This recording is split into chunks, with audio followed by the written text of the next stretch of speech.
Hi అండి, సంధ్యాస్ కిచెన్కి స్వాగతం.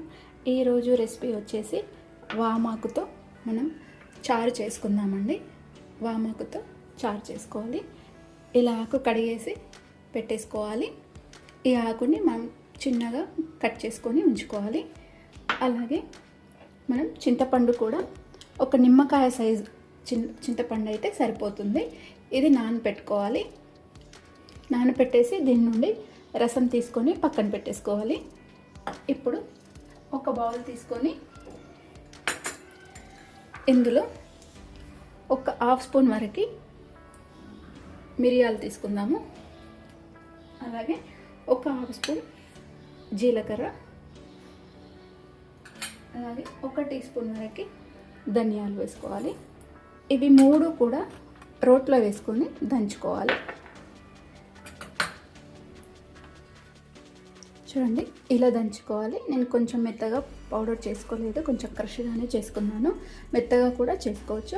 ఇప్పుడు గిన్నె పెట్టుకున్నాము. కదా, ఇందులో కొంచెం ఆయిల్ వేసుకున్నాము.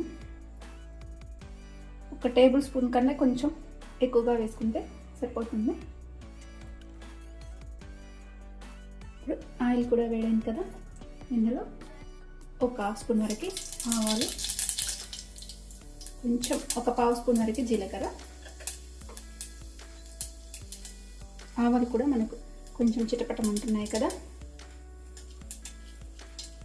ఇప్పుడు ఇందులో ఒక 2-3 మిరపకాయలు, అలాగే ఒక 2 ఎండుమిర్చి కూడా వేస్తున్నాను.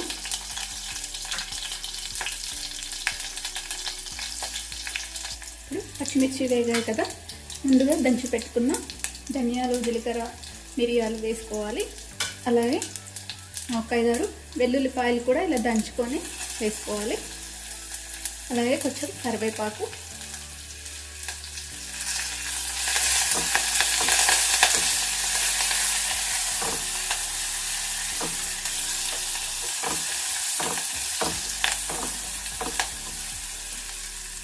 ఇది కొంచెం వేగాలి.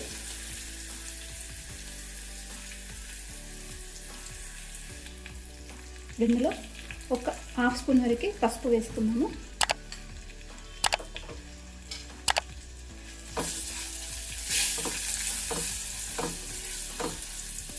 ఇప్పుడు మనం కట్ చేసి పెట్టుకున్న ఈ వామాకుని కూడా వేసుకొని కలిపేసుకోవాలి.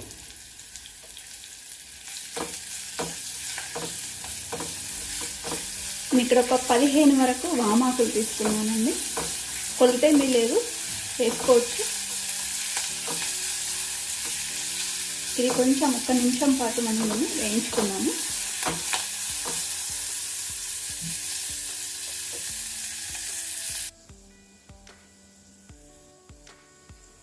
చూడండి, వామాకు వేసుకున్నాం కదా, వేసుకుని ఇది కొంచెం మెత్తగా కూడా అయిపోయింది. మనము ఈ పోన్ని మగ్గించుకున్నాం కదా. ఇప్పుడు ఇందులో మనం వేసుకున్నాము.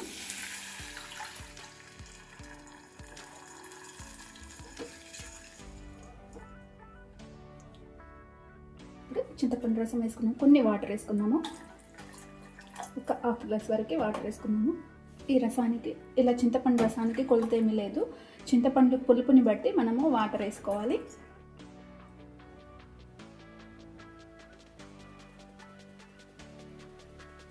ఇప్పుడు ఇందులో ఒక టీ స్పూన్ వరకు నేను దొడ్డు ఉప్పు వేస్తున్నాను. ఉప్పు వేసుకొని ఇది మరిగించుకోవాలండి. ఒక 5 మినిట్స్ మరిగించుకుంటే సరిపోతుంది.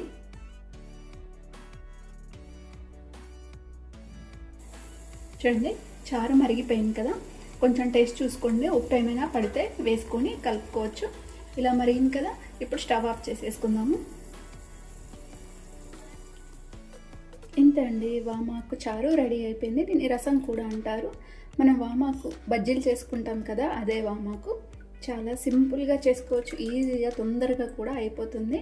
అంతే హెల్తీగా కూడా ఉంటుంది. మనకు చలికాలం, వర్షాకాలం దగ్గు జలుబు అవుతుంది అనుకోండి, అప్పుడు ఈ రసం తీసుకున్నారంటే చాలా త్వరగా రిలీఫ్ అవుతుందండి. అంతే, ఈ వామాకు రసం మనకు రెడీ అయిపోయింది. మీరు కూడా ఈ రసాన్ని ఒకసారి ట్రై చేయండి. ఎలా వచ్చిందో కామెంట్ సెక్షన్లో మెన్షన్ చేయండి. అలాగే లైక్ చేయండి, షేర్ చేయండి, నా ఛానల్ సబ్స్క్రైబ్ చేయండి. Thanks for watching.